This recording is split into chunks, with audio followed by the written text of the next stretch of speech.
Muitas pessoas acreditam que o ateísmo é simplesmente negar a existência de Deus, uma posição intelectual adotada por aqueles que rejeitam a fé cristã. Mas e se eu te disser que existe um tipo de ateísmo ainda mais perigoso? Um ateísmo que não se manifesta necessariamente em palavras, mas sim em atitudes? A Bíblia nos mostra que o pior tipo de ateísmo pode estar presente até mesmo dentro das igrejas, quando pessoas professam crer em Deus, mas vivem como se ele não existisse. Nesta aula, o pastor Augustus Nicodemos nos guiará em uma reflexão profunda sobre esse tema, trazendo à luz um problema muito mais comum do que imaginamos. Existe um ateísmo prático, onde indivíduos dizem seguir a Deus, mas suas vidas não refletem nenhuma obediência, temor ou busca pela santidade. Esse comportamento é ainda mais perigoso do que o ateísmo declarado, porque se disfarça de religiosidade, mas na prática ignora completamente a soberania e os mandamentos do Senhor.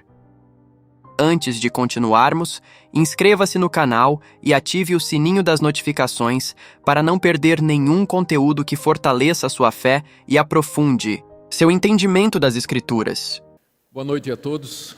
Eu quero agradecer o convite que foi feito para estar aqui e participar da conferência.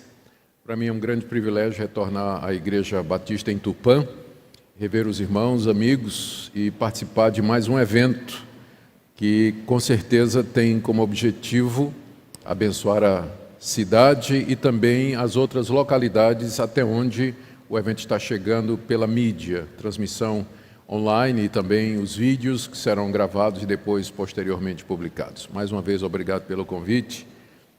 A nossa oração é que realmente Deus nos conceda a sua graça nessa noite para que nós possamos compreender a sua palavra. O meu tema é o ateísmo cristão, que é o tema da conferência. E eu hoje à noite gostaria de falar para vocês sobre a origem do ateísmo, não como movimento filosófico, mas como a reação da humanidade diante da revelação que Deus fez de si mesmo desde o início de todas as coisas. O ateísmo, se entendido no seu sentido mais estrito, é um movimento filosófico que tem como objetivo demonstrar, através da lógica, da argumentação e, mais recentemente, usando também a ciência, que não existe Deus. Mas antes dele aparecer como um movimento organizado, o ateísmo, como sendo a postura de quem não acredita em Deus, é tão antigo quanto a raça humana. É tão antigo quanto a raça humana, ou seja, essa tendência do coração de recusar-se a crer nas evidências claras de que existe um Deus e que esse Deus é totalmente outro, é diferente de nós, está acima de nós e nós estamos sujeitos a Ele, ao seu querer e à sua vontade. Há vários lugares na Bíblia de onde eu poderia partir para demonstrar a origem do ateísmo e as suas consequências. Mas eu vou usar Romanos capítulo 1, que eu penso que é o texto que melhor se adequa ou que serve melhor às nossas pretensões nessa noite. Meu alvo é fazer uma exposição da passagem e, ao longo dela, identificar alguns dos movimentos da nossa cultura recente, na cultura ocidental, na vida da igreja ocidental, que poderiam ser de alguma forma caracterizados como expressões de ateísmo que nascem dentro ou que entram na comunidade cristã. E na expectativa de que nosso Deus nos ajude a sondar o nosso coração e a identificar tudo aquilo no nosso pensamento e no nosso coração que não está de acordo com a sua revelação. Queria que você mantivesse sua Bíblia aberta aí em Romanos capítulo 1, nós vamos do verso 18 até o verso 32. Deixe-me ambientar a passagem para que ela fique clara para nós, do que é que o apóstolo Paulo está tratando aqui. Paulo escreveu essa carta aos Romanos com o objetivo de mostrar o evangelho que ele prega à igreja de Roma, da qual ele não era conhecido oficialmente. Paulo planejava visitar a igreja em Roma, passar um tempo com os irmãos e de lá ser enviado por eles para pregar o evangelho na Espanha. Fazia cerca de 10 a 12 anos que Paulo vinha pregando o evangelho na região da bacia do Mediterrâneo E agora, olhando para trás, depois da sua terceira viagem missionária, ele diz que não tem mais campo de trabalho ali. E ele tem desejo de anunciar a Cristo, onde Cristo ainda não tinha sido anunciado. Ele coloca os olhos ao norte, lá na Espanha, onde o Evangelho ainda não tinha chegado.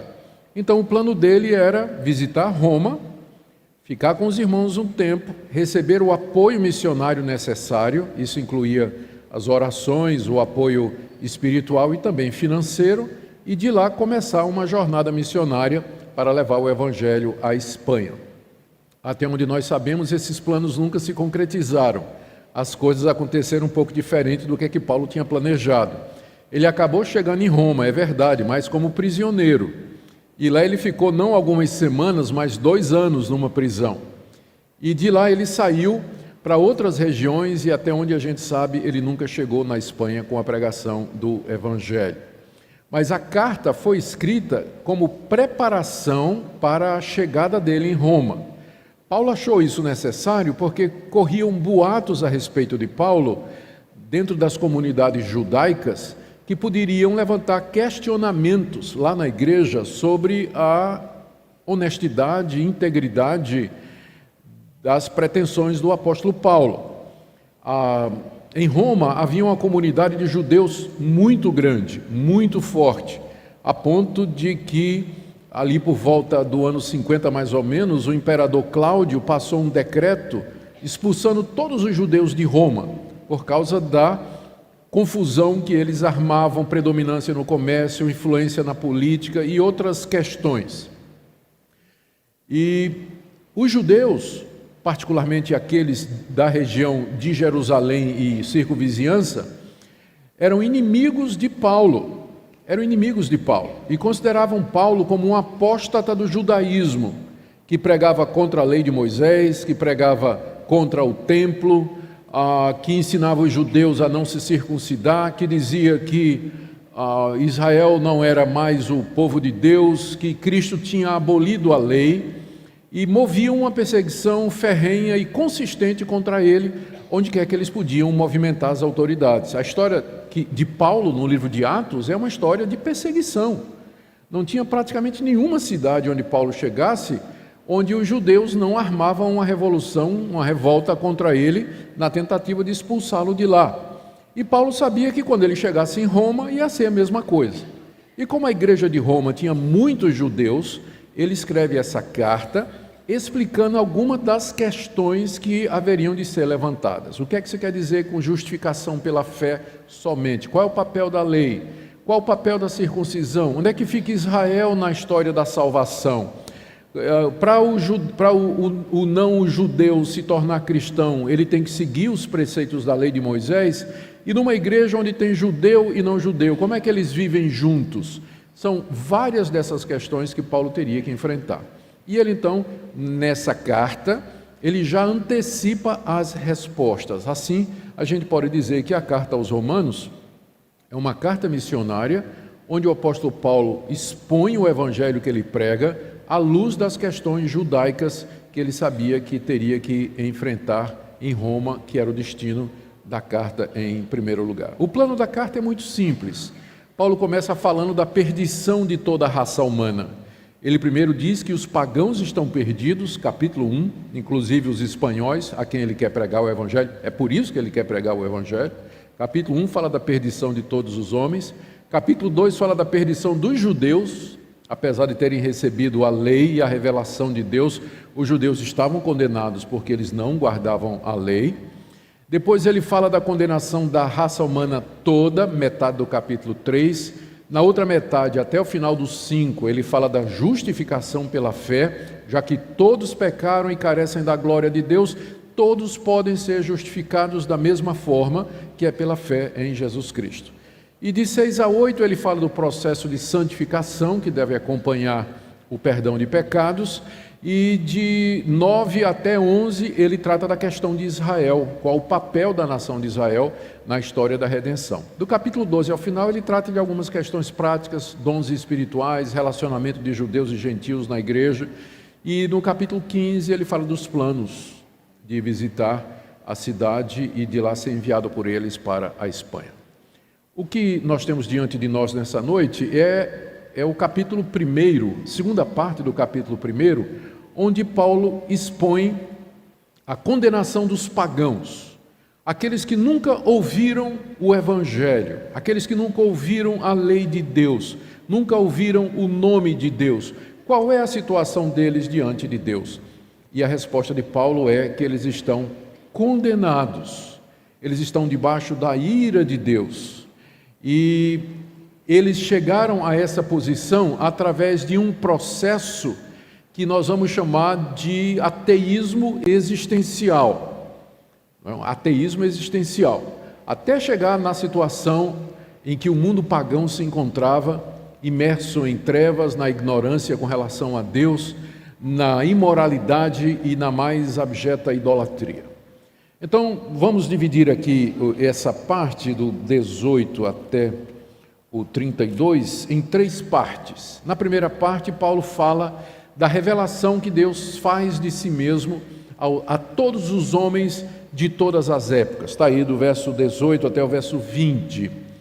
Depois ele fala como o homem, a humanidade, rejeitou essa revelação de Deus, nesse processo consciente de negação de Deus, que é a origem do ateísmo.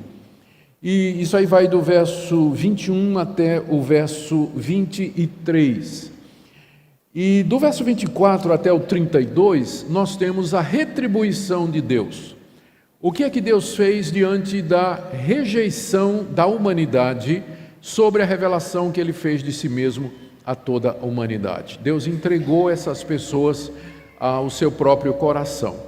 E ao estudarmos essa passagem, vai ficar claro o que é o ateísmo, como é que ele nasce e as suas muitas manifestações até alcançar mesmo o meio cristão e evangélico.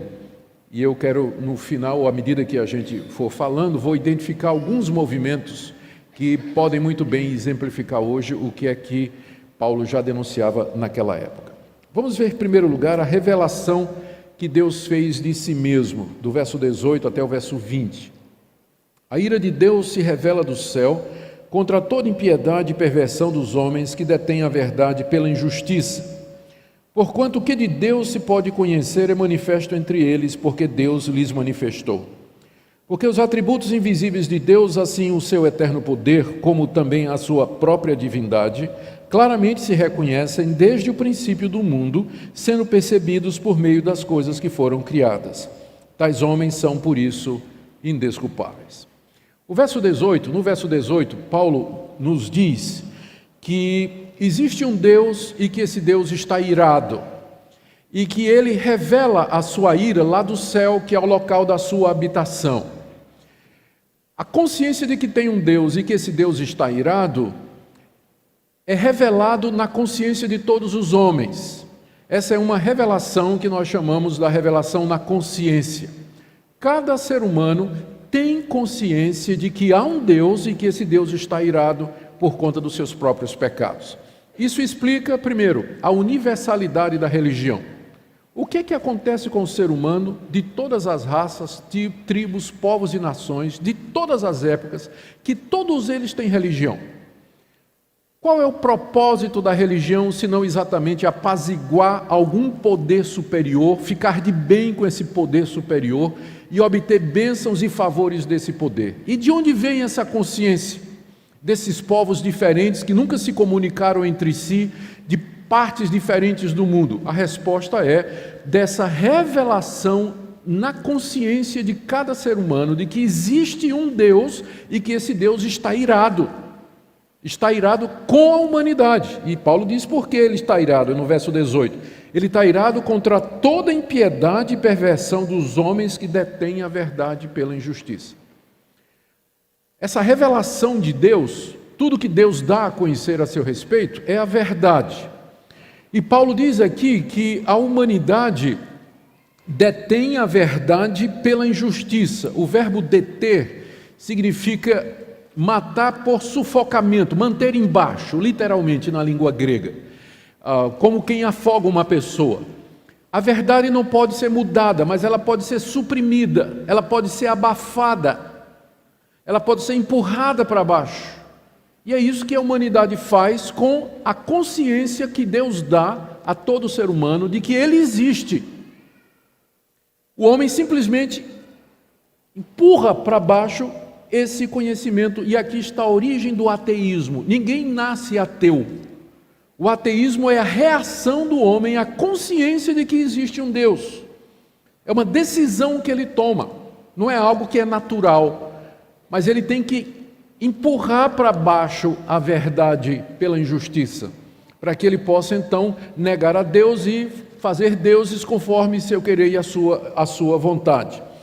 O resultado disso, Paulo diz aí no verso 18, é a impiedade. Você está me acompanhando aí? Impiedade significa falta de piedade ou falta de religião, ou a perversão, que é a falta de justiça, porque o homem detém a verdade de Deus pela injustiça, ele se torna arreligioso, ele não adora Deus, não reconhece Deus, e ele perverte o relacionamento com o próximo. E aqui você tem a origem da injustiça, da opressão, das guerras, o homem ser o predador de si mesmo, da violência, é resultado da supressão desse conhecimento que Deus faz de si mesmo na consciência das pessoas. No verso 19, Paulo diz que essa ira de Deus é justa. É justa porque o homem sabe que Deus existe. Veja o verso 19. Porque no verso 18 ele diz: a ira de Deus se revela lá do céu. Porque o que de Deus se pode conhecer é manifesto entre eles, porque Deus lhe manifestou. Essa ira de Deus é justa? Deus tem razão em ficar irado com a humanidade que faz isso? Será que nós não poderíamos alegar inocência? Que o indígena não sabe, que os povos berberes não sabem, que o esquimó não sabe, que o índio lá na tribo mais profunda, no recôndito da selva amazônica não sabe? A resposta de Paulo é: não, eles sabem. Eles têm conhecimento de Deus, porque Deus manifestou esse conhecimento entre eles aqui, é exatamente na consciência. Dentro deles, literalmente no grego, né? Deus manifestou dentro deles. Então, eles têm essa consciência de que há um Deus. Então, Deus não é injusto quando ele quando ele derrama a sua ira e ele condena a raça humana como um todo, porque não tem inocente, não tem ninguém que possa dizer: eu não sabia que tinha um Deus, eu não sabia que existia um Deus, eu não tinha consciência de que esse Deus está acima de mim. Ninguém pode dizer isso. É justa a ira de Deus, porque Deus se deu a conhecer a humanidade. O que é que a humanidade fez com esse conhecimento? Empurra para baixo, sufoca esse conhecimento, mas ele está lá, né? Ele está lá. No verso 20, Paulo continua no mesmo tema, né? Ele está querendo explicar por que é que Deus é justo em derramar sua ira sobre o mundo pagão.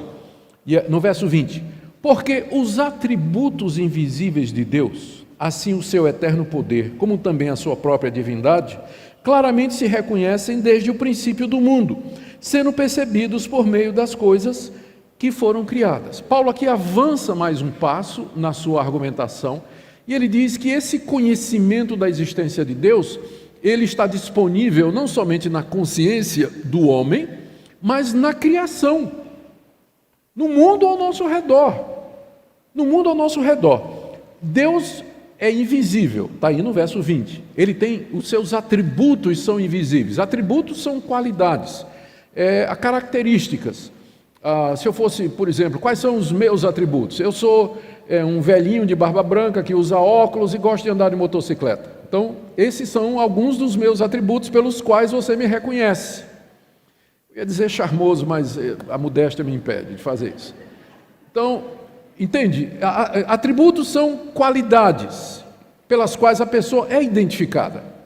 Então, os atributos de Deus são invisíveis, porque Deus é espírito, Deus não tem forma. Então, sua majestade, santidade, eternidade, onisciência, onipotência, onipresença, misericórdia, compaixão, inteligência, poder criador, essas coisas não são visíveis ao olho humano. Mas Deus tornou essas coisas invisíveis visíveis através da criação.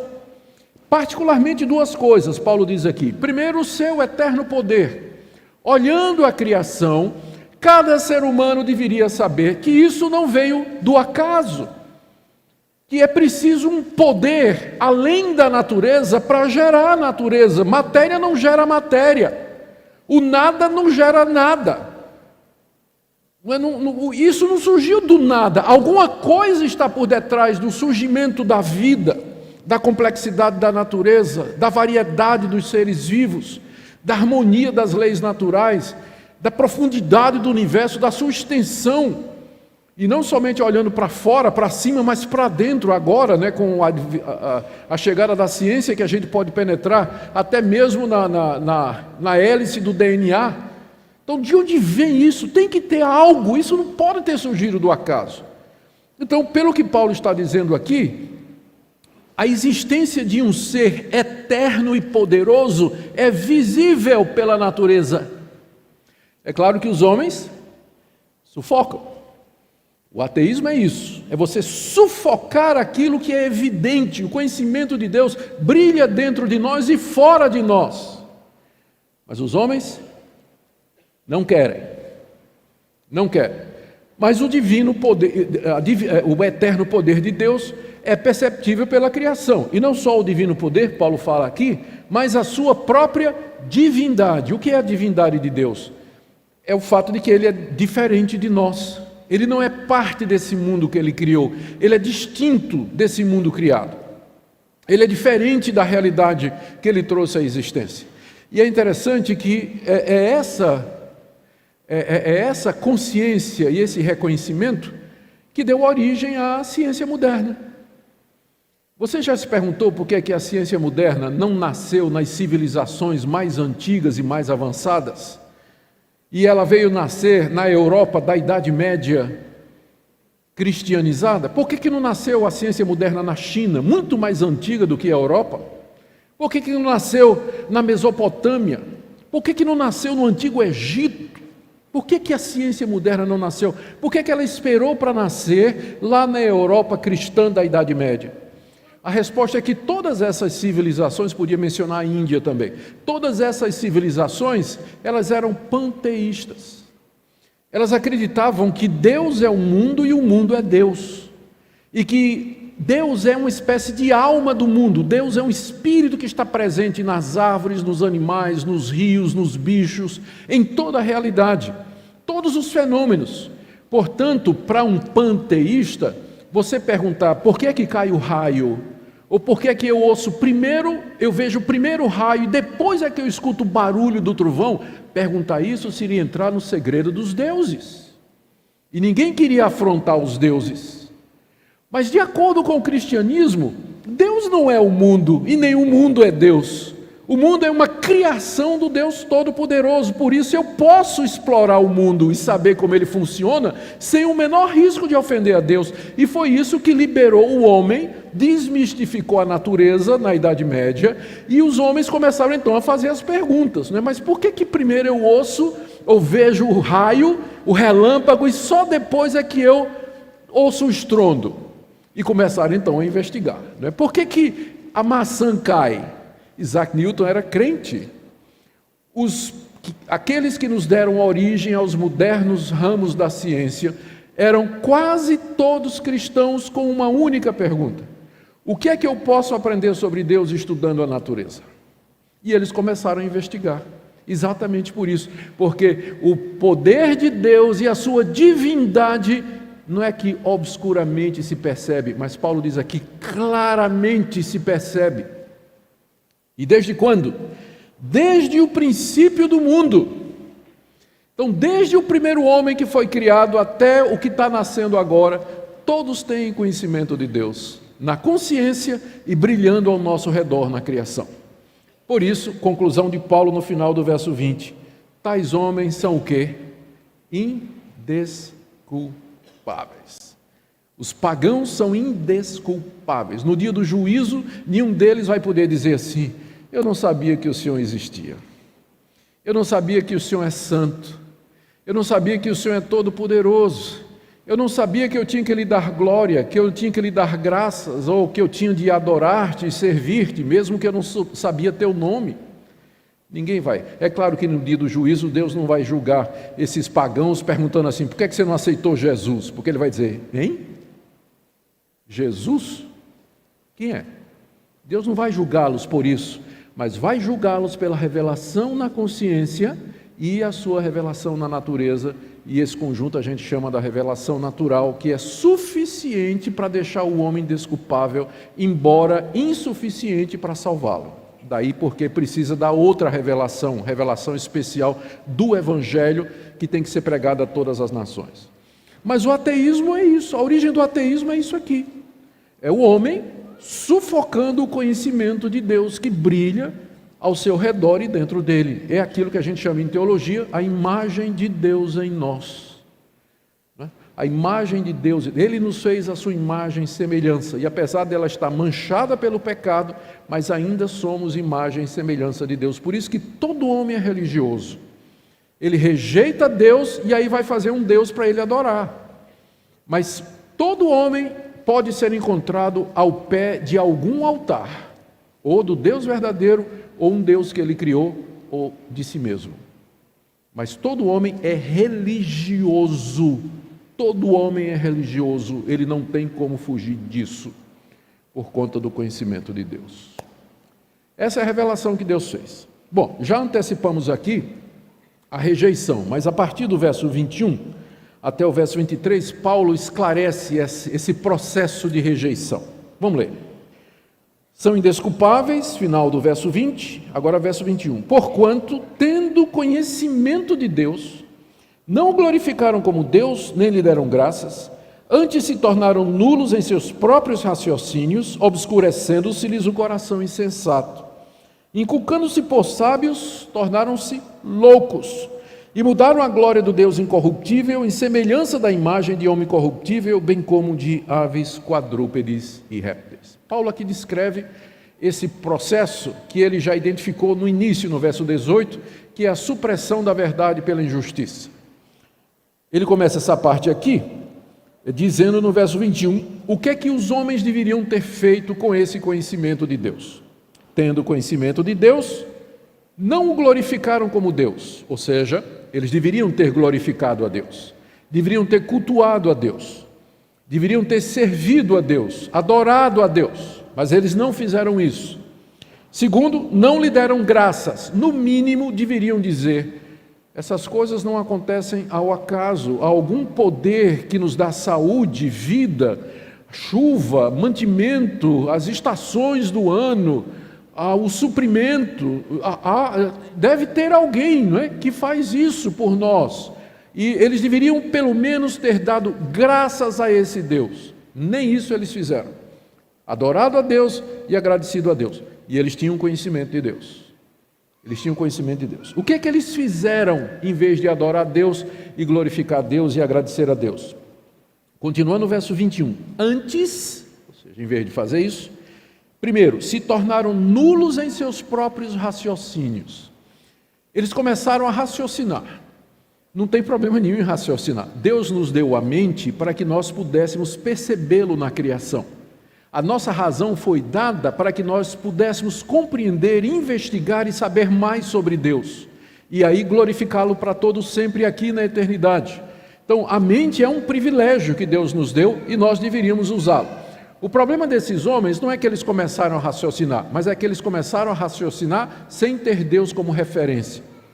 E uma vez que eles se tornaram ateus, rejeitaram o conhecimento de Deus, eles tinham que responder algumas perguntas. Quem eu sou? De onde venho? Como é que o mundo começou? Por que é que o mundo funciona dessa forma? O que é que vai acontecer no futuro? Qual a dinâmica por detrás dos acontecimentos? Existe uma lógica? Por que que o mal existe? São as questões fundamentais da existência humana. Uma vez que ele tirou Deus como referencial de resposta, ele então começou a procurar as respostas pensando que a mente é autônoma e que a mente por si só ela pode alcançar todas essas respostas. E Paulo aqui provavelmente está se referindo à filosofia da sua época, a filosofia grega, tornando-se nulos em seus próprios raciocínios. Nulos quer dizer inúteis, sem proveito, infrutífero.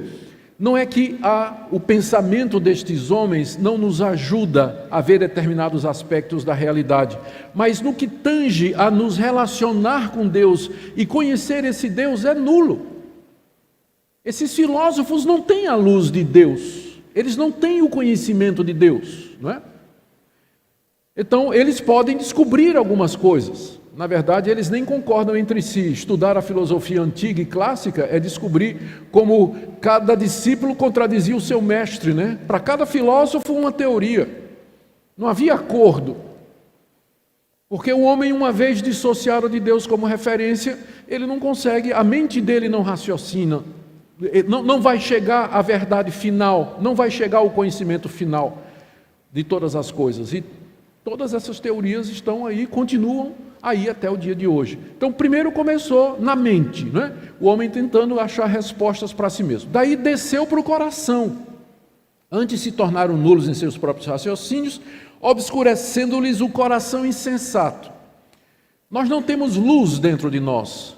Pensando na luz física, a luz é fora de nós e ela entra pelos olhos e vai até a mente, e a mente reconhece a luz, né? A luz é de fora. Uma vez que você fecha a entrada do sol ou da luz, você não tem luz em si mesmo e você cai em trevas. É a mesma coisa se você se fechar num quarto escuro.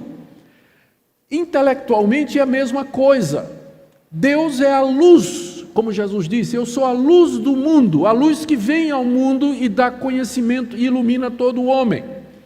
Uma vez que o homem rejeitou o conhecimento de Deus, ele entrou em trevas, como Paulo diz aqui, o seu coração se escureceu, ele perdeu o referencial, ele não sabe onde ele está, de onde veio, para onde vai, está perdido moralmente e perdido espiritualmente, não tem mais código de ética. Como disse um ateu famoso, Nietzsche, se Deus não existe, tudo é possível. Certinho o ateu. Se Deus não existe, eu posso fazer qualquer coisa, porque quem vai dizer o que é certo e errado? Porque o que é certo para mim não é certo para você. E o que é errado para você não é errado para mim. A ética é relativa. Se não existe um referencial externo, eu posso fazer o que eu quiser e ninguém tem nada com isso. O coração se escurece. E aí continua, ó. Primeiro a mente, depois o coração e agora a consciência, ó. Verso 22. Inculcando-se por sábios, tornaram-se loucos. Pensando que eram sábios, eles, na verdade, se tornaram loucos. Aqui é uma referência à autoavaliação que esses homens fizeram de si. Eles entenderam que tentar descobrir as grandes respostas do universo, as questões do universo e da existência humana, sem Deus e só apelando para a razão, isso era maravilhoso.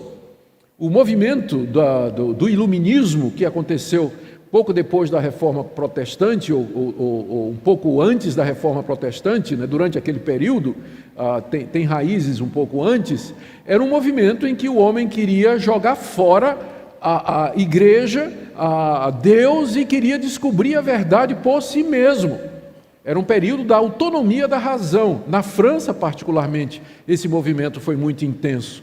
Quando a deusa da razão, ela foi entronizada como sendo a patrona do conhecimento. O homem pensou que a sua mente, pelo raciocínio lógico, ele poderia chegar a responder todas as coisas. E nisso ele achava que era sábio. É sempre a mesma coisa. A gente encontra muitos ateus, né, que vêm com aquele arzinho de superioridade, né, dizendo que tem a ciência ao lado deles e faz deboche do cristão que está lá na sala de aula, que crê em Deus, né, que crê em Jesus Cristo, que Jesus ressuscitou dos mortos, e o professor ateu fica com aquele risinho, né? Isso é um tapado, né? Isso aí é obscurantista, um quadrado. Como é que ainda pensa nessas coisas, né? Dizendo-se sábios, mas na verdade eles se tornaram loucos, porque é loucura não ver que existe um Deus que existe eternamente, poderoso o suficiente para trazer à realidade tudo o que existe, e um Deus que está acima de nós, obrigado, e a quem nós respondemos. e que merece glória e ação de graças. Paulo chama isso de loucura. Ele está passando aqui a sentença sobre os filósofos e inquiridores da sua época. Não me entenda mal, eu gosto de filosofia, eu leio filosofia. Esses homens, eles conseguem, tateando, tocar em algumas coisas que são, assim nos parece, verdade, mas o conhecimento final a respeito de Deus e de nós mesmos é impossível para eles, uma vez que eles rejeitaram a fonte da revelação de onde vem esse conhecimento. E aí vem a última etapa, no verso 23. Começou na cabeça, né? Mente, coração, consciência e agora religião. Não é interessante que tudo desemboca de novo em religião? Verso 23, e mudaram a glória do Deus incorruptível em semelhança da imagem de homem corruptível, bem como de aves, quadrúpedes e répteis. O homem não pode fugir de si mesmo. Ele nega a Deus, ele se torna ateu, não é? Ele diz, Deus não existe. E ele começa a pensar, começa a fazer especulações, e no fim, o que é que ele faz? Deuses para si mesmo. Não é interessante que a Grécia, que é o berço da filosofia, bem antes da época do apóstolo Paulo, era também o berço de tudo quanto era de religião. Paulo esteve em Atenas, que era a capital filosófica e intelectual do mundo dos seus dias, e ele ficou abismado com a quantidade de deuses que havia em Atenas. Tinha um altar em todo lugar, tinha até um altar ao Deus desconhecido. E os atenienses gostavam de filosofia, mas eram todos idólatras.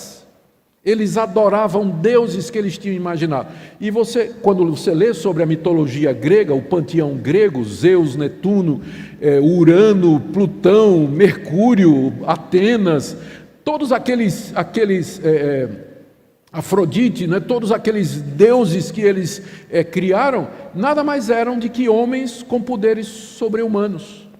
Eram homens com poderes sobre-humanos, é isso que eram aqueles deuses que eles criaram, projeção de si mesmo. E aqui, e não ficaram nisso só não, mudaram a glória do Deus incorruptível em semelhança da imagem de homem corruptível, adoravam o imperador como se fosse filho dos deuses, o faraó no Egito era adorado como se fosse divino, bem como de aves, o pássaro íbis no Egito, quadrúpedes, o boi ápis no Egito, e répteis, o crocodilo do Nilo. Veja a decadência. Na hora que rejeitou a glória do conhecimento de Deus, o ateísmo faz isso, não é? Entra nesse processo de ateísmo, o homem começa, ele se perde, mas ele não consegue fugir da sua vocação religiosa. Já que ele não quer Deus, ele vai achar um Deus que ele possa adorar. E é a origem da idolatria. E aqui você já está vendo que a Bíblia não vê, a Bíblia não olha para as religiões pagãs idólatras, como se fossem expressões de pessoas sinceras, embora erradas. A Bíblia olha para a idolatria como expressão da rebelião do homem contra a revelação natural. Então a religião pagã idólatra não é uma expressão inocente de um indígena que não conhece a Deus, mas é a expressão da rebelião do seu coração contra aquilo que a natureza e a consciência diz, de que há um Deus e que ele não é a criatura, não é para adorar a criatura. É todo esse processo. E aqui a gente poderia pensar, o que é que há hoje, né, que é parecido com isso? Sempre essa tendência do homem de ser ateu, né, de rejeitar a revelação de Deus, ela acompanha a história da humanidade.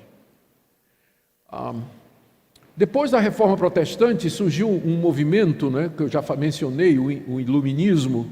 Na verdade é um movimento mais ligado a filosofias como o racionalismo, de Descartes, Spinoza, Leibniz, todo esse pessoal que a gente estuda, não é? E esse movimento era uma tentativa de explicar o mundo à parte de Deus. O mundo começou a ser compreendido como um mecanismo autossuficiente que funcionava por si mesmo e que os fenômenos todos tinham explicações naturais. E nessa perspectiva, Deus está de fora. E o iluminismo entrou na igreja e deu origem a um modo de cristianismo chamado de deísmo, diferente de teísmo. O teísmo é a crença em Deus, no cristianismo clássico, né? É crença na existência de um Deus criador e que intervém no universo. O deísmo, ele tentou combinar a visão cristã de Deus com o iluminismo. E o resultado foi essa religião que nasceu na Inglaterra, que dizia que Deus de fato existia, que ele criou o mundo, mas ele criou o mundo como se fosse um grande mecanismo, por exemplo, um relógio. E ele teria dado corda e deixado o mundo funcionar por si mesmo. Então Deus não intervém, ele não ouve orações, ele existe, mas ele não ouve orações, ele não interfere no curso da história, e por isso então também não existem milagres, não houve, Jesus nunca encarnou, né? Isso de Deus tomar forma humana, né? Não existe, isso é mito. Ele também não ressuscitou dos mortos, que mortos não ressuscitam, né? Mortos não ressuscitam, milagres não acontecem. A Bíblia é um livro de religião que registra aquilo que as pessoas pensavam a respeito de Deus, não tem nada de inspiração, de infalibilidade, nem nada. E daí veio um movimento chamado como liberalismo teológico, que surge na Alemanha. Influencia a igreja alemã e cria uma geração de pastores que tinham que pregar e não tinha mais o que pregar. Pregar o quê? Um Cristo que não morreu pelos meus pecados, que não ressuscitou ao terceiro dia, um Deus que não ouve oração, um Deus que não intervém, um Deus que não me socorre. E o cristianismo virou simplesmente ação social. É isso que os cristãos tinham que fazer: amar o próximo, dar sopa e cobertor em noite de frio, ou tentar influenciar as estruturas aí para mudar o sistema de governo, para ajudar os pobres, porque não é que essas coisas são erradas, mas o cristianismo ficou reduzido a isso. Jesus passou a ser visto como um profeta judeu moralista que queria fazer uma reforma no judaísmo, que foi incompreendido pelos seus compatriotas, que acabaram entregando ele para ser crucificado. Não é uma forma de... Qual é a diferença do ateu e do deísta e do liberal? Nenhuma. Quando o ateu fica doente, ele não clama a Deus, e muito menos o deísta também, não é? No fim, é igual, é um ateísmo cristão. É você ter uma visão de Deus em que ele não intervém, ele não responde, ele não atua, ele não se preocupa. E você ainda hoje encontra essa influência em seminários teológicos, cursos de teologia de universidades, autores supostamente evangélicos, que se apresentam como tais. O meu orientador no doutorado na parte da Holanda era um doutor em Novo Testamento, que ele não acreditava que Jesus tinha morrido pelos nossos pecados. Depois que ele me orientou, ele fez de tudo para acabar com minha fé. Eu escapei de ser ateu por isso aqui, ó. Graças a Deus. Mas depois que eu saí e terminei meu doutorado lá na Holanda, eu soube que ele apresentou uma proposta na igreja reformada holandesa de que a igreja abandonasse a doutrina da expiação, ou seja, que Cristo morreu pelos nossos pecados, e adotasse a doutrina antiga, que é oriunda desse período aí que eu estou descrevendo, de que Cristo morreu para dar o exemplo de como nós devemos nos sacrificar para fazer a vontade de Deus. Não tinha nada de sangue derramado pelos pecados ali. Você tem que olhar para Jesus não como Salvador, mas como seu modelo. É outra religião isso. Isso não é cristianismo, isso é outra religião. Que acaba levando a esse ateísmo, né? Um Deus que na verdade não intervém, não atua, não responde, não salva, não faz milagres, nenhuma dessas coisas. Então você tem isso aí. Uma outra forma moderna disso aí, é o que recentemente chegou com muita força no Brasil, é o teísmo aberto. Teísmo aberto. Teísmo aberto é uma teoria que diz que Deus não conhece o futuro. Deus existe, mas Ele nem conhece o futuro e Ele não é onipotente o suficiente para impedir, por exemplo, catástrofes naturais. Essa teologia ela ganhou destaque no Brasil há alguns anos passados, uns 10 anos, quando teve aquele tsunami na Ásia. E um conhecido pastor brasileiro se levantou para dizer que Deus não... Perguntaram, Por que Deus não fez alguma coisa? Por que Deus não agiu quando aquela onda gigantesca varreu a costa daqueles países asiáticos, matando milhares de pessoas? Ele disse, bom, Deus não fez nada primeiro porque ele não sabia que aquilo ia acontecer. E segundo, ele não teria condições de impedir essas catástrofes naturais. E ele explica, se Deus sabe o que é que vai acontecer, então tudo está predestinado. Se Deus sabe que daqui a 10 minutos eu vou beber esse copo d'água, então está predestinado, não tem como mudar isso. Se você acredita na presciência de Deus, você tem que ser um determinista. Se Deus sabe que quando eu sair daqui eu vou escolher um sorvete de abacaxi ali na sorveteria, eu não tenho como mudar isso. Porque se Deus sabe, é porque já está estabelecido. Então, para que o homem seja livre, ele é um grande defensor do livre-arbítrio, né? Para que o homem seja livre, é necessário que Deus não seja onisciente. Porque se Deus sabe a escolha do homem, ela já não é mais livre, ela já está determinada.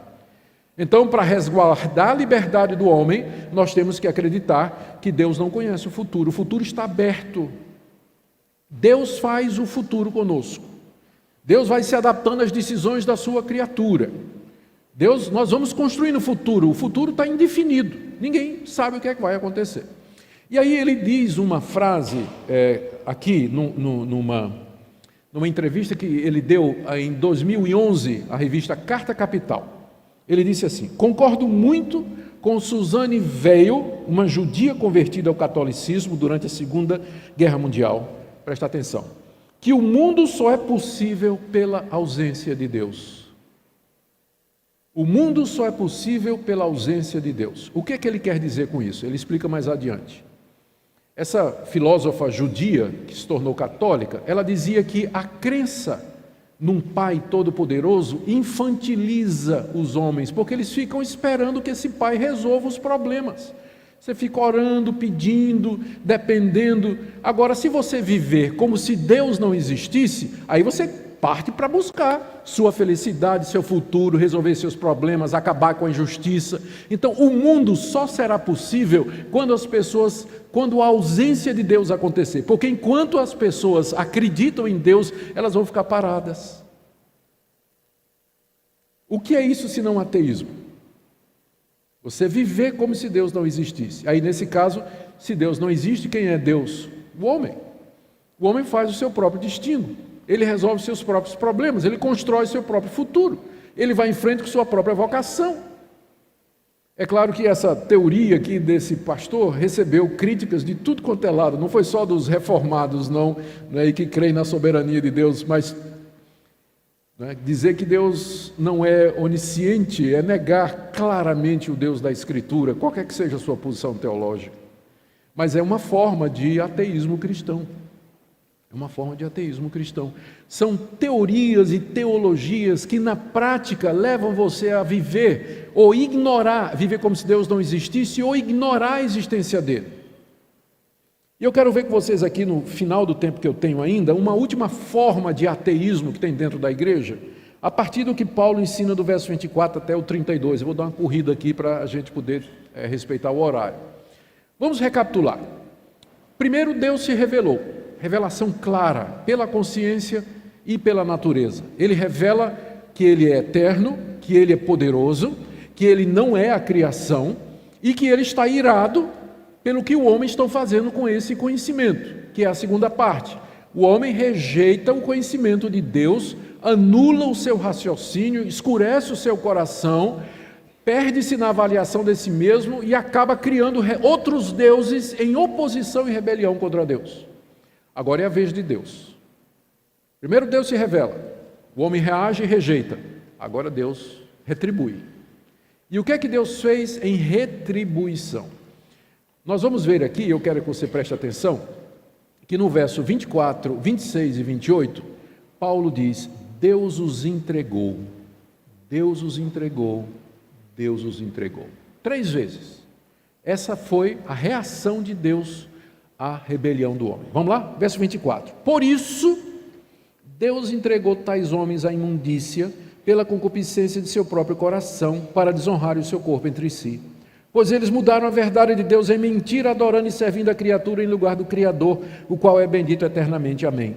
Por causa disso, os entregou Deus a paixões infames, porque até as mulheres mudaram o modo natural de suas relações íntimas por outro contrário à natureza. Semelhantemente, os homens também, deixando o contato natural da mulher, se inflamaram mutuamente em sua sensualidade, cometendo torpeza homens com homens e recebendo em si mesmos a merecida punição do seu erro. 28. E por haverem desprezado o conhecimento de Deus, o próprio Deus os entregou a uma disposição mental reprovável para praticarem coisas inconvenientes, cheios de toda injustiça, malícia, avareza e maldade, possuídos de inveja, homicídio, contenda, dolo, malignidade, sendo difamadores, caluniadores, aborrecidos de Deus, insolentes, soberbos, presunçosos, inventores de males, desobedientes aos pais, insensatos, pérfidos, sem afeição natural e sem misericórdia. Verso 32. Ora, conhecendo eles a sentença de Deus, de que são passíveis de morte o que tais coisas praticam, não somente as fazem, mas também aprovam os que assim procedem. Não é ateísmo?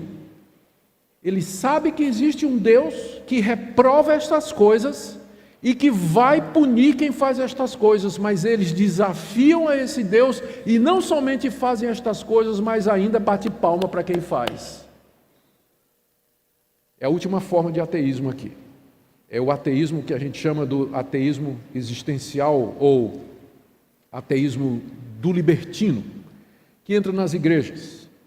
As pessoas dizem acreditar em Deus, vêm domingo para a igreja, mas durante a semana dorme com o namorado, é desonesto, fica vendo pornografia, vive como se as ameaças de Deus não fossem sério. Eles não levam Deus a sério. Quando Deus fala na Bíblia contra essas coisas, é uma forma de ateísmo dentro da igreja. A pessoa, domingo, está louvando a Deus, cantando coisas a Deus, mas ele vive como se as ameaças de Deus, ou as advertências de Deus, ou o amor de Deus em chamar ao arrependimento, como se isso não fosse coisa séria. Em outras palavras, como se Deus não existisse. Você vê que isso aqui é a última etapa do processo. O processo começa lá atrás, quando o homem sufoca o conhecimento de Deus.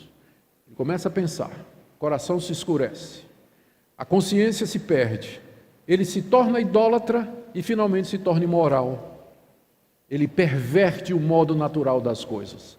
E isso já é a mão de Deus pesando sobre a humanidade. Quando Paulo diz, a ira de Deus se revela do céu contra a humanidade, a gente pergunta, mas em que sentido? Porque eu não estou vendo como aconteceu em Sodoma e Gomorra, fogo descendo do céu e consumindo, ou a terra se abrindo para destruir todo mundo. Em que sentido a ira de Deus se revela sobre a humanidade? Agora você já tem a resposta.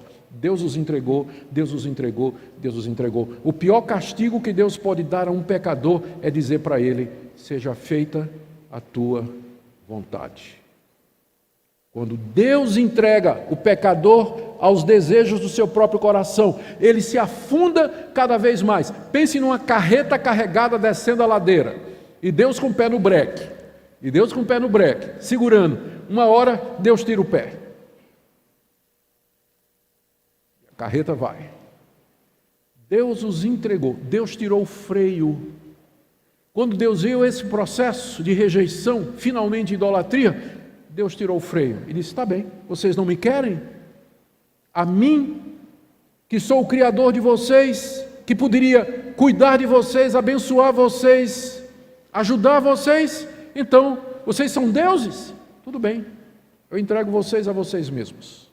E aí, o processo se afundou. Eles não somente mudaram a revelação de Deus da natureza, adorando a criatura, mas eles agora mudaram o modo natural das relações íntimas. Eu sei que a homoafetividade, ela pode ser explicada com alguns fatores externos, tipo criação, o problema que a pessoa foi abusada na infância, há vários fatores que tem que ser levados, nós não podemos ignorar isso aí. Há também fator de tendência, não estou dizendo que é genético, não creio que seja, mas o pecado afetou de tal maneira a nossa natureza que, da mesma forma que algumas pessoas elas têm uma tendência natural para ser cleptomaníacos, para bebida, para violência e para outras coisas, há também alguma coisa nesse sentido, mas não determinante a ponto de que a pessoa não possa lutar contra isso, senão a gente teria que legitimar ladrão, pedófilo, bêbado e todo esse tipo de coisa, ladrão que as pessoas, o violento, né? Que, em nome do que eu sou assim. Mas, biblicamente falando, a origem disso é espiritual. É espiritual. Tem a ver com essa rejeição da revelação de Deus. E a igreja não pode rasgar Romanos 1 da sua Bíblia, não importa o que o mundo diz, não importa o que o cientista diz, o que o psicólogo diz ou o que o governo diz. Mas a gente não pode rasgar Romanos 1. Identifica esse tipo de coisa como tendo origem nesse processo de ateísmo, de sufocar a verdade para poder ser o que você quer e cumprir os desejos pecaminosos. O resultado está aqui, né? No verso 28 até 31, Paulo lista outras coisas que ele considera como sendo expressão da humanidade que já foi abandonada por Deus, a ira de Deus se revelando sobre a humanidade, e entregue aos seus próprios corações. E verso 28, né? Vê que Deus fez isso do tipo assim: vocês fizeram isso, então eu vou fazer a mesma coisa com vocês. Vocês mudaram a minha glória, eu vou entregar vocês à corrupção do coração para vocês mudarem os corpos de vocês entre si. Vocês rejeitaram o meu conhecimento, então eu vou entregar a mente de vocês a um conhecimento reprovável. E aí Paulo está aí, é o que diz o verso 28, né? Deus entrega a uma disposição mental reprovável. A pessoa começa a praticar essas coisas e ele acha legal, acha bom, acha que está certo, que está justo. Olha a lista, olha o tamanho da lista. É uma descrição do Império Romano, da sociedade pagã na época de Paulo. E bem que é uma descrição da nossa sociedade hoje, ou não é? Aqui, ó. Injustiça, malícia, avareza, maldade, inveja, homicídio, contenda, dolo, malignidade, difamador, caluniador, aborrecidos de Deus, insolente, soberbo, presunçoso, inventor de males, desobedientes aos pais. E a gente pensa que é normal, né? Está na lista, gente, junto com assassino. A desobediência aos pais. Não importa o que o psicólogo e a última edição de uma pedagogia famosa aí disse: desobediência aos pais é pecado. Está nessa lista aqui da expressão da rebelião do coração humano. E começa cedo com os filhos rejeitando a autoridade dos pais e depois a autoridade de Deus. Está na lista aqui. Fazer o quê, né? Insensatos, pérfidos, sem afeição natural e sem misericórdia. E agora o verso 32 que eu já adiantei. Eles sabem que estas coisas estão erradas porque a ira de Deus se revela do céu na consciência e na natureza. Sabe que isso aqui está errado, mas eles afrontam a Deus. Não somente fazendo essas coisas, mas batendo palma para quem faz, aprovando quem faz. Hoje em dia a gente faz isso via celular, não é? No Twitter, no Facebook, na internet, passando coisas, aplaudindo, assistindo coisas, promovendo, estimulando, todo esse tipo de coisas que a palavra de Deus diz que são expressão da rebelião do coração corrompido diante de Deus. E quando isso entra na igreja, eis o ateísmo cristão. Quando os membros da igreja acham que podem, em nome do Evangelho, viver do jeito que eles querem, porque Deus os ama e Deus vai perdoá-los e Deus não vai levar em conta os desejos ímpios do seu coração que eles querem satisfazer o tempo todo. Gente, o assunto é sério. Ateísmo cristão é apenas um outro nome dessa rebelião do nosso coração contra Deus. Não existe neutralidade. Ou nós somos de Cristo e nos curvamos diante dele, para que Ele seja o nosso Senhor e Salvador, ou o nosso coração, em que pese uma religiosidade por fora, superficial, uma capa de verniz religiosa, o nosso coração é rebelde completamente contra Deus, aborrecido de Deus. Nós não queremos que Deus governe na nossa vida, nós queremos fazer o que nós queremos. Que Deus me ajude, Deus ajude vocês, porque dentro de cada cristão há um ateu. Pode ter certeza que é a sua natureza pecaminosa que você herdou de Adão.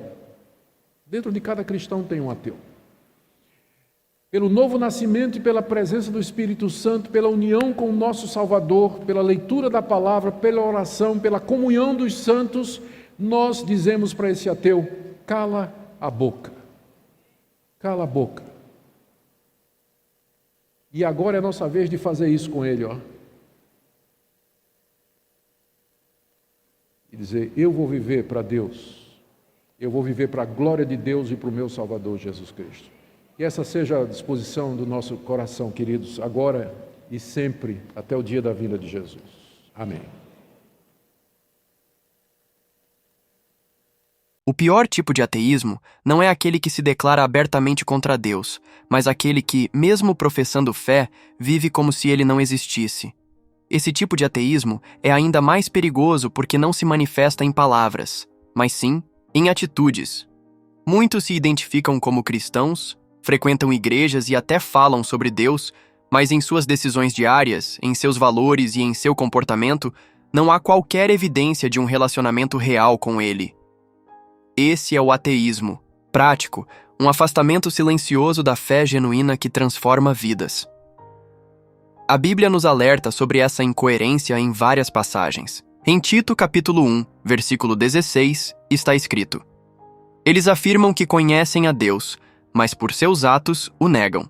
Isso significa que não basta apenas dizer que cremos em Deus. Nossa vida precisa refletir essa fé.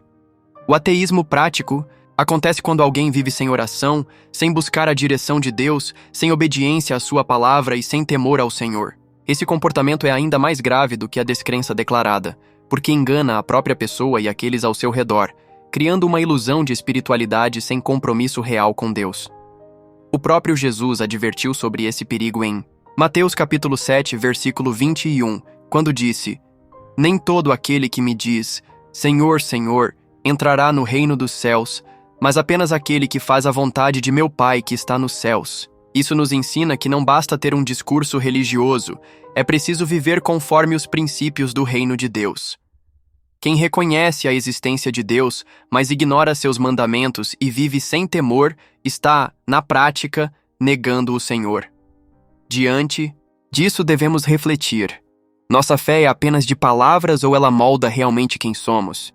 Buscamos a Deus apenas quando precisamos? Ou Ele é a base da nossa vida diária? O maior antídoto contra o ateísmo prático é um compromisso verdadeiro com Cristo, que se traduz em obediência, arrependimento e transformação. A fé autêntica não é apenas um título, mas uma forma de vida que evidencia que Deus é real e presente em cada decisão, pensamento e atitude.